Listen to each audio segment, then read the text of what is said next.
আসসালামু আলাইকুম। সবাই কেমন আছেন? আশা করি সবাই অনেক ভালো আছেন। যে যেখানে আছেন আলহামদুলিল্লাহ আমি অনেক ভালো আছি। আজকে আমি তোফাজ্জল হোসেন তপু আপনাদের সামনে কথা বলবো আমাদের উদ্যোক্তা জীবন নিয়ে। আমরা জানি বাংলাদেশে একটা উদ্যোক্তা হওয়ার জন্য উদ্যোক্তার একটা ট্রেন্ড চলছে। এখন অনেক তরুণ উদ্যোক্তা মানুষজন যারা ছাত্র আছে তারা উদ্যোক্তা হওয়ার স্বপ্ন দেখছে। আমরা যখন উদ্যোক্তা হওয়ার স্বপ্ন দেখেছিলাম তখন আসলে ওইরকম ট্রেন্ডটা ছিল না। আমি যখন 2010 সালে ব্র্যাক ব্যাংকে জয়েন করি, তারপরে ওপেক্স ইন্টারন্যাশনালে চাকরি করার পরে যখন আমি আবার উদ্যোক্তা হই 2016 সালে প্রথম, তখনও মানে উদ্যোক্তাকে মানুষজন তেমন বেশি মানে সামাজিকভাবে গ্রহণযোগ্য হিসাবে নেয়নি। তো এখন দিন যাচ্ছে, সময় পাল্টাচ্ছে, দিন বদলাচ্ছে, অনেক কিছুর পরিবর্তন আসছে আধুনিকতার ছোঁয়ায়। তারপর হচ্ছে ইন্টারনেট, সবার হাতে মোবাইল, এখন যুগ পরিবর্তন হচ্ছে। তারপরে একটা সময় মানুষ ছিল শোরুমে গিয়ে মানুষ প্রোডাক্ট কিনতো, এখন মানুষ বাসায় বসে পণ্য কিনে। যার যেটা দরকার হয় অনলাইনে সার্চ দিয়ে তার নিজস্ব প্রয়োজনীয় পণ্যগুলো এক দুদিনের ভিতরে তার কালেক্ট করে নিতে পারে। কাউকে গিফট দিতে চাইলে সে অনলাইনে অর্ডার করে গিফটটা কালেক্ট করে সে পৌঁছায় দেয়, অথবা গিফটটা সরাসরি যাকে দেবে তার বাসার অ্যাড্রেস দিয়ে গিফটটা পৌঁছে দিচ্ছে।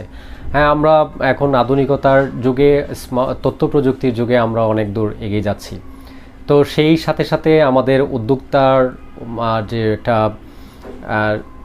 ছিল, যারা চাকরি অনেক সময় করতে পারে না বা চাকরি সহজে মেলাতে পারে না, তাদের জন্য অনেক সময় উদ্যোক্তা হওয়াটা একটা গুরুত্বপূর্ণ হয়ে দাঁড়ায়। তো আমি আজকে কথা বলবো যারা আপনারা উদ্যোক্তা হতে চান তাদের জন্য। আমি সবসময় বিভিন্ন জায়গায় যখন যেখানে কথা বলার সুযোগ হয় সেখানে বলি যে আমি হচ্ছি Tofazzal Hossain Topu, founder chairman of Annex Leather Limited. আমরা 2016 সালে অ্যানেক্স প্রতিষ্ঠা করি। তো এখন আমি চেষ্টা করছি বিভিন্ন উদ্যোক্তাদেরকে বিভিন্নভাবে সহযোগিতা করার জন্য, মানে তাদেরকে বিভিন্নভাবে ট্রেনিং, মোটিভেশন, তারপর হচ্ছে তাদের যে কোনো ধরনের ক্রাইসিস নিয়ে আসলে আমি সেগুলো সলভ করার চেষ্টা করি। যেহেতু আজকে আমাদের প্রায় 9 বছরের এক্সপিরিয়েন্স ওই উদ্যোক্তা জীবনের, আমাদের অনেক চড়াই উতরাই পার হয়ে আমরা এই জায়গায় এসেছি। তো আমরা অনেকগুলো আমাদের ব্যর্থতা থেকে মানে অনেক কিছু শিখেছি। যেই ব্যর্থতা থেকে শিখেছি সেই শিক্ষার গল্পটাই আপনাদেরকে শোনানোর চেষ্টা করি।